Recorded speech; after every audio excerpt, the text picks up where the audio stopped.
and a 2 and a 3 and a 4 and a 1 and a 2 and a 3 and a 4 and a 1 and a 2 and a 3 and a 4 and a 1 and a 2 and a 3 and a 4 and a 20 and a 2 and a 3 and a 4 and a 1 and a 2 and a 3. Hey everybody, how you doing?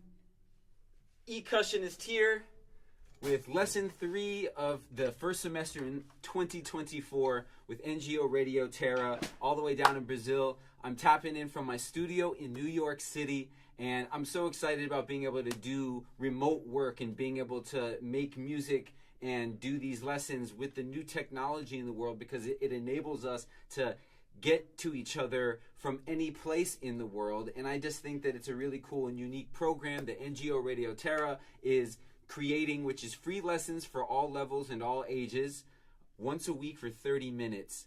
And I think it's a great thing, and I'm glad that you're with me today. My name is Q1-2024, like I said, and today we're going to get right into it. We're going to talk about the importance of counting. We're going to talk about a little bit of reading music. I'm going to show you some examples, and we're going to just do a basic intro to rhythmic subdivision and notation and counting, because it's really important.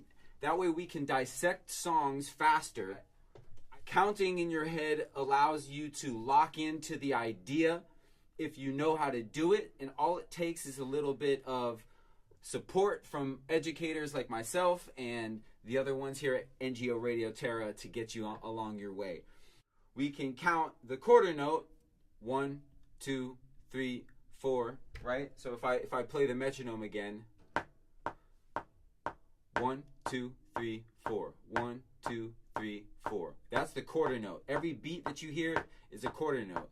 And we're going to subdivide it just like we would in a measuring cup, or just like we would measure anything and cut that measurement in half. Quarter notes,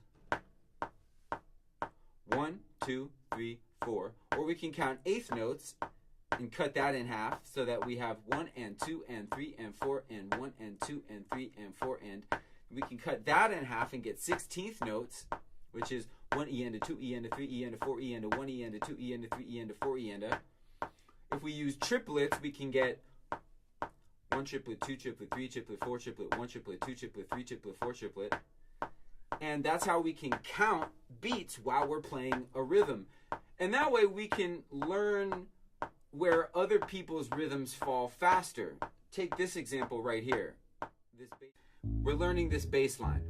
We might need to count along so that we can hear where the beats of the bass line fall against the count. Some people may not need to do that, but for this example, I want to show you how I would do that. And here comes the back rock again. Ready? 2, 3, 4. 1, 2, 3, 4. 1, 2 E, 3, 4. 1 and 2 E and a 3 E and a 4 E and a 1 E and a 2 E and a 3 E and a 4 E and a 1 E and a 2 E and a 3 E and a 4. 1 E and a 2 E and a 3. And now I know how it's a 16th note based rhythm in the bass line. I may need to throw a couple 16th notes in there, but I know I need to keep a solid backbeat against it. Let's try it out. 2 E and a 3 E.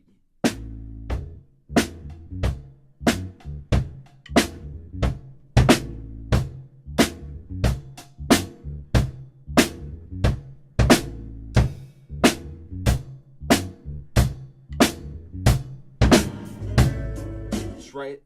So I'm counting along in my head, and I don't need to count out loud. I don't need to count for the entire time, but I needed to count at the very beginning while I was listening to it in order to nail the little nuances. Again.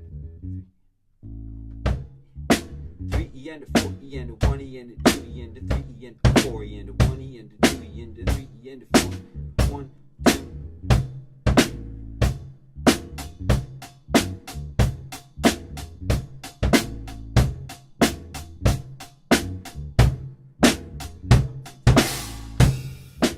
Right?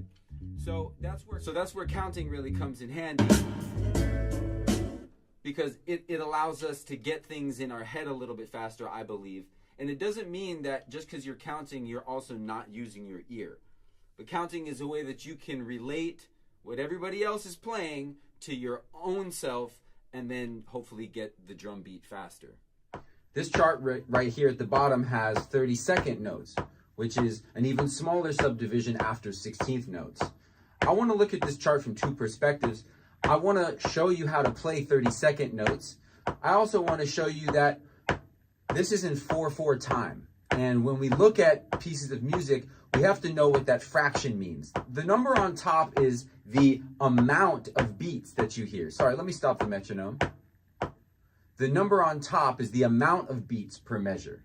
The number on bottom is the denomination of beats per measure. So if it's 4/4 time, then we can count it like this.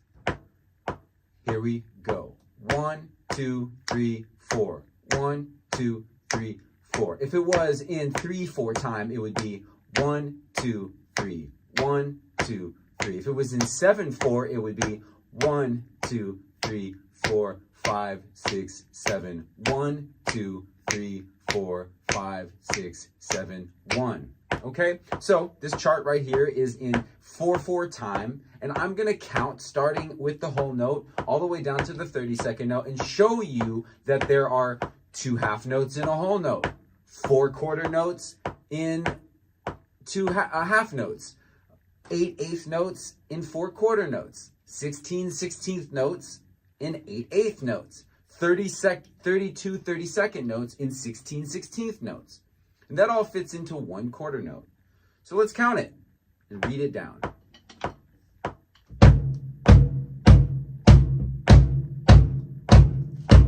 One, 2, 3, 4.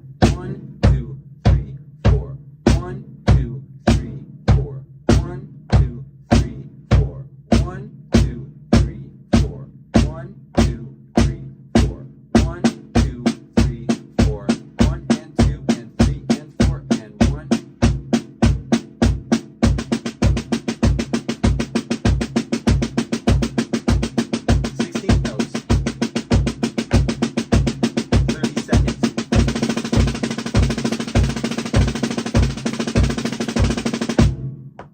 And like that. Let's look at how that counting would take place in something that said 6/8, okay?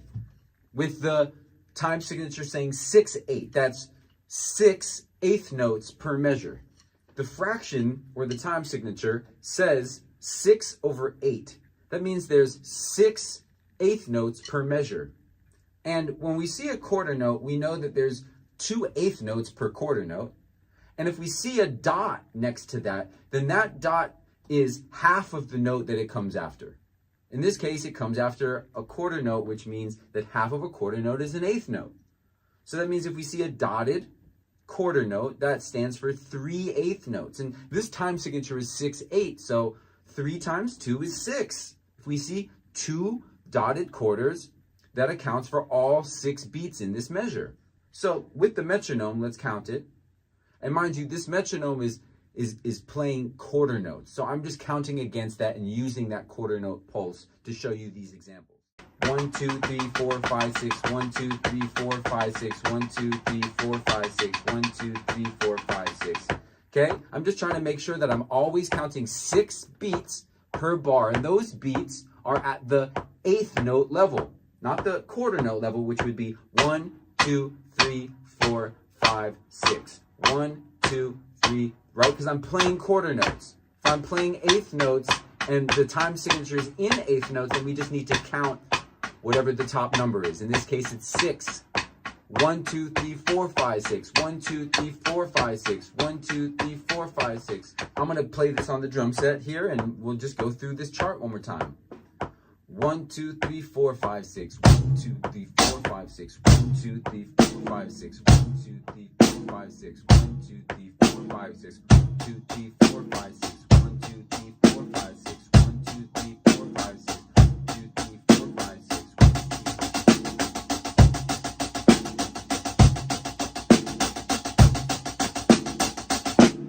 And like that.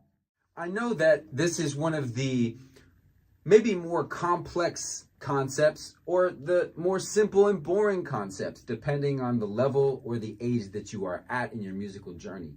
But I assure you that getting a good vocal command of counting will not only strengthen your inner clock and strengthen your inner rhythm, but it'll also really help when it comes to reading a piece of music in front of you. Using your ear is just as important though, and I want to emphasize that if you come from a church background or if you come from a garage band background and you've never read a sheet of music before, I understand that it can slow you down in the very beginning because we just want to get to the music, but taking a little bit of time to learn how to count and learn how to read even basic notation can make you that much better of a musician.